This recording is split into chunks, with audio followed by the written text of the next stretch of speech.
you all. Anyway, I just want to acknowledge that I'm joining you all from the ancestral lands of the Choctaw and Chitimacha nations, which we now know as New Orleans, which happens to be my hometown, although I'm usually living and working now in Treaty 7 territory, Mohkinstsis, now known as Calgary. And I want to thank the members of the First communities and nations in this region for their continued service of the land and for innumerable contributions to this region. And I also want to acknowledge the legacy of slavery, especially in this region, and the enslaved African people whose labor was exploited and stolen for generations to help establish the economy of the region, the continent, and the entire world. And I further acknowledge that such acknowledgements are not enough. We need actions to actively work for racial justice.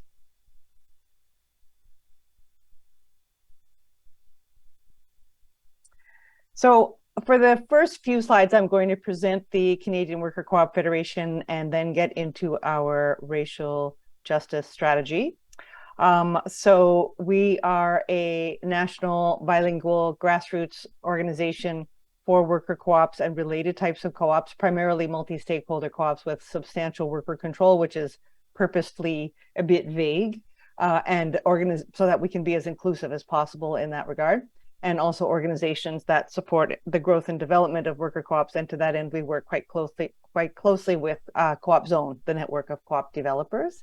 And there you can see the listing of our current membership. As you can tell, there's quite a large focus of the co-op movement in Quebec.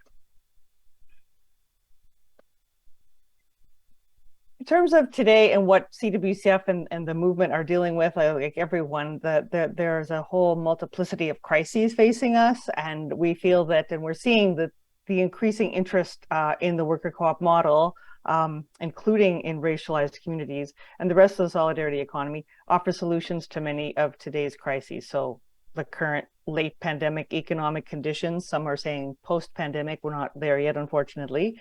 The climate change emergency, racial injustice, which will be our focus, Indigenous reconciliation, inequity and inequality, especially economically. And we think that most worker co-ops across the country are doing reasonably well through the pandemic, although I think it's getting more of a struggle now. And this may not necessarily be the case for their workers, because it is a very trying time for people. So our strategic pillars are to engage and strengthen our current members, primarily our worker co-op members. And for this, we provide a technical assistance program. We have a grants component whereby co-ops either getting started or long established that need support in any given area can apply for up to $3,500 to hire external help. We have an investment fund called Tenacity Works, which can make loans up to $50,000. We have a series of webinars and hold annual conferences. And lastly, we provide a common good capital service, which is for administration of RSPs and TFSAs in co-ops and other kinds of entities. In terms of building awareness and scaling up worker co-ops, that's where we promote and demonstrate the value of the model. We are developing and strengthening a worker co-op ecosystem. And we deliver our Worker Co-op Academy, which is an online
English, French.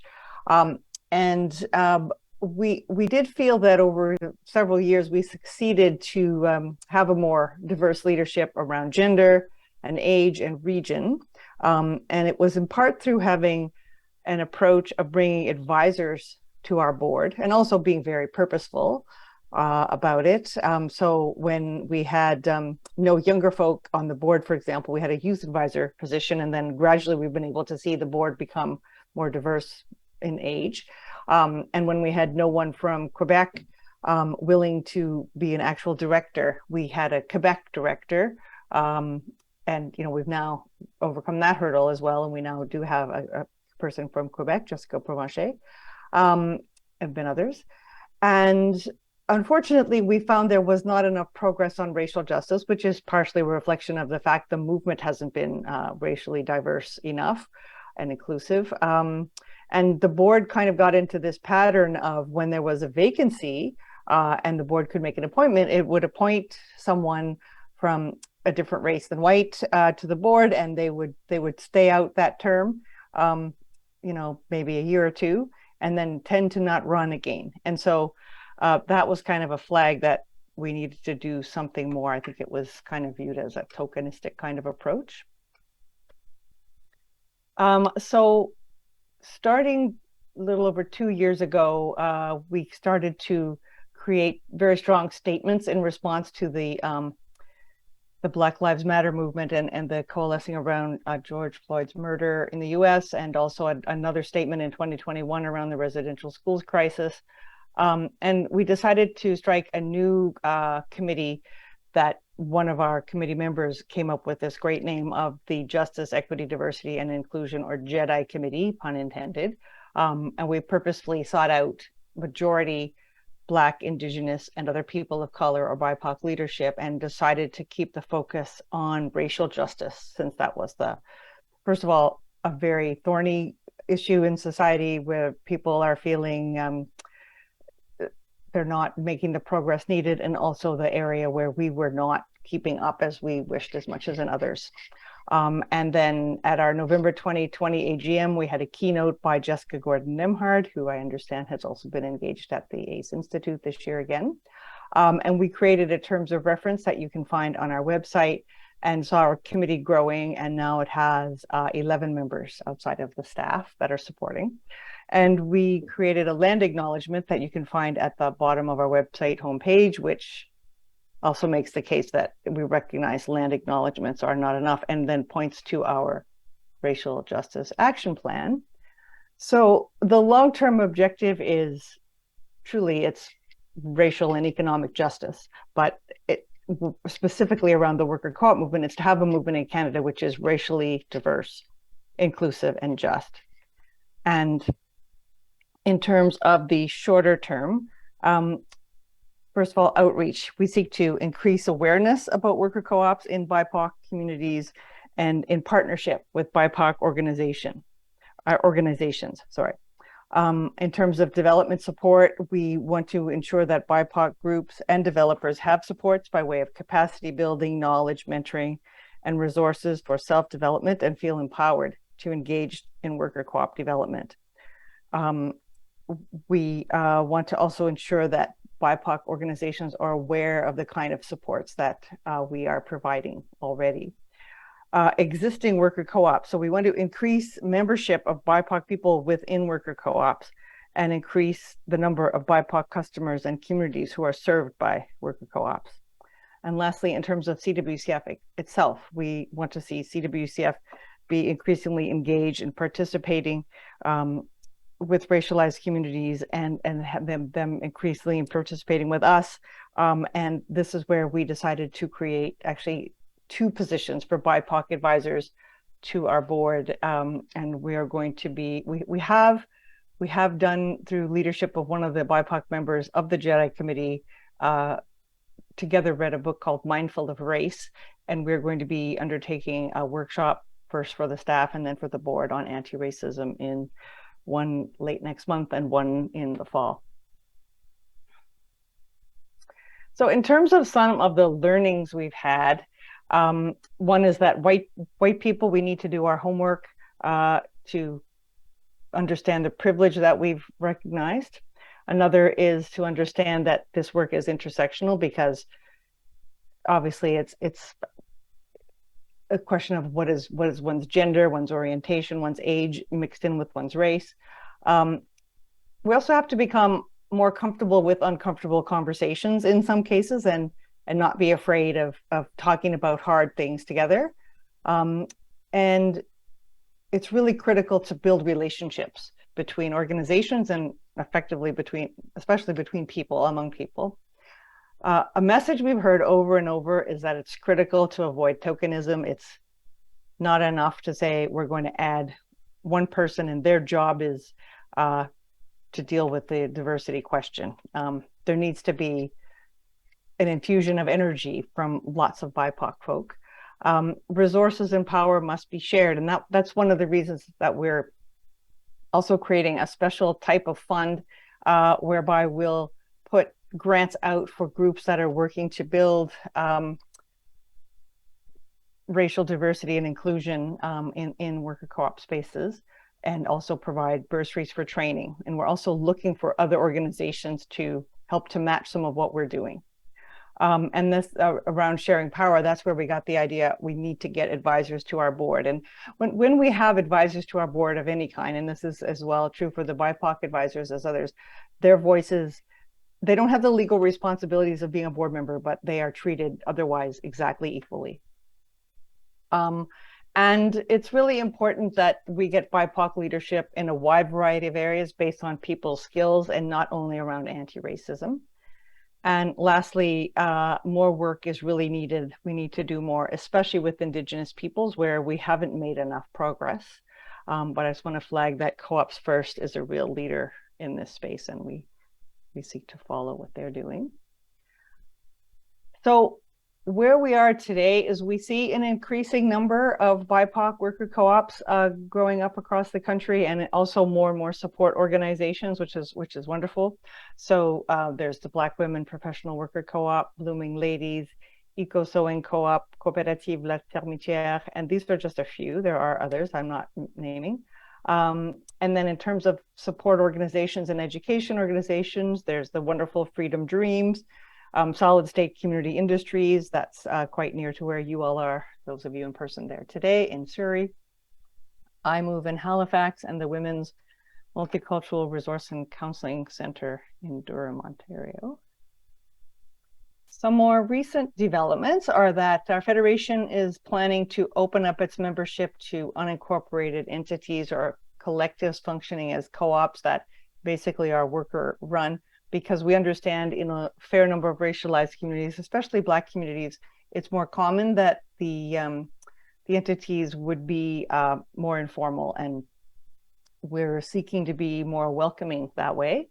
And another important development is that we obtained recently a commitment for an ecosystem builders project under the Social Innovation and Social Finance Strategy of ESDC, the federal government, for JEDI social acquisition. So this will be for promotion, education, and networking with equity-seeking groups on acquisitions of businesses to be converted to social purpose organizations. And that work we are doing in conjunction with the University of Waterloo, which had the Legacy Leadership Lab in the last iteration of the Investment Readiness Program. And we're really looking forward to this. We're going to be fairly soon hiring a project coordinator, and there will be interns involved as well.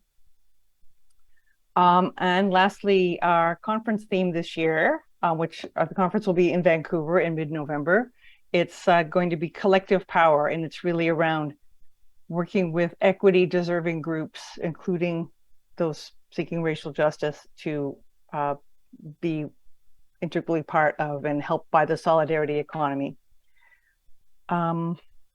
So yeah, in general, we feel that we're seeing a great turning to the solidarity economy and worker co-ops, and a very central part of this is the racial justice work. In our Worker Co-op Academy, the upcoming session is going to have 2/3 BIPOC co-ops, it looks like. Other areas where we see a lot of interest in the model are those of us, the many people concerned about climate change, turning to the worker co-op model to create green building co-ops or consulting co-ops and the like, solar panel co-ops. More and more interest by unions, including the International Labor Organization, just having come up with a very clear definition of social and solidarity economy, which is very clearly inclusive and centralizing worker co-ops. The work of the People-Centered Economy Group, which is led by CEDNet, the Canadian CED network. There's been interest by media, especially CBC, and also The Breach, faith-based spaces, something called the Economy of Francisco, looking at this in the United Church and others. Social care, there's an increasing amount of interest in home care co-ops and childcare. And then lastly, platform co-ops where people are using tech more and apps to create a true sharing economy. So that kind of completes what I wanted to present to you about what we're doing. And I think that I should stop sharing in the hope that I may be able to see folk better, or at least make it clear that I'm open for questions and comments. Thank you.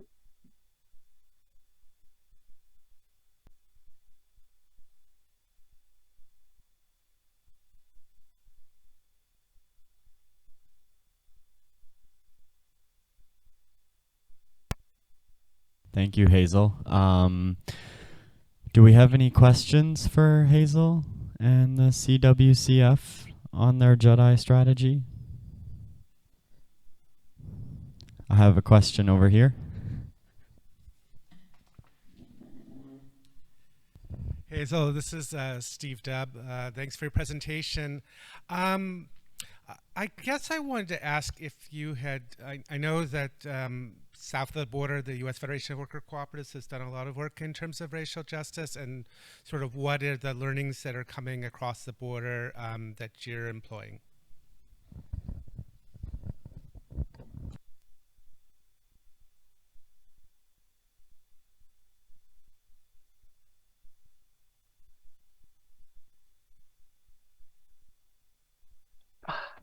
Sorry for being on mute. Thank you for the question, Steve. And you're absolutely right that the U.S. Federation of Worker Co-ops has done phenomenal work in this space. And I think what we're taking from them is the learning around the centrality of building relationships and working for mutual aid across groups. That's what we're seeking to emulate. And we're often bringing up folk from the US as well to help guide us in that way. I mentioned Jessica Garden-Nemhard. We've also had Esteban Kelly. This fall, we're planning to bring up Daniela Priestler, who's a former board member at the US Federation as well. Any other questions for Hazel? Des questions pour Hazel? Sorry? I was just asking in French if there were any questions. I only heard the very last word of that. But question right here.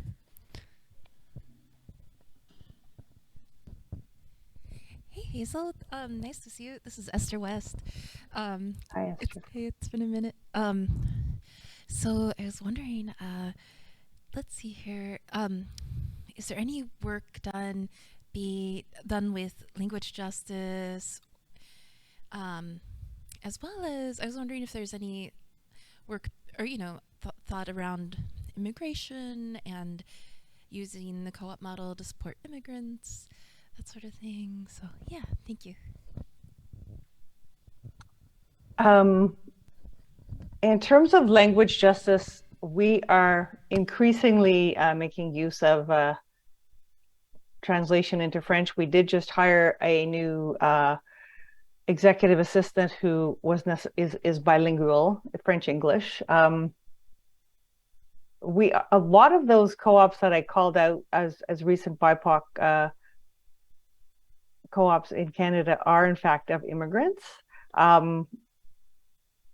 So we're seeing it happen. We've worked quite closely as well with the Multicultural Health Brokers Co-op in Edmonton, which is a real model. They've got now, I believe, 100 women, primarily women, brokering between the health services in Alberta and 30 some odd immigrant communities. I think it's 32 communities.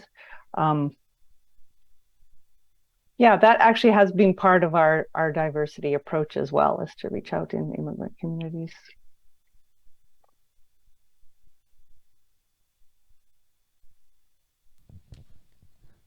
Any other questions?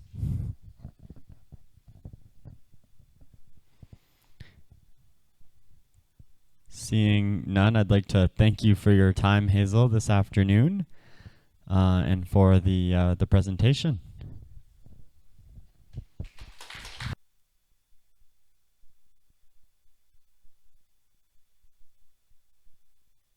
Thanks, everyone.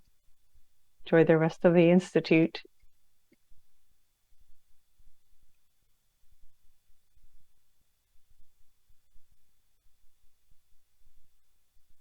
Ok, on a maintenant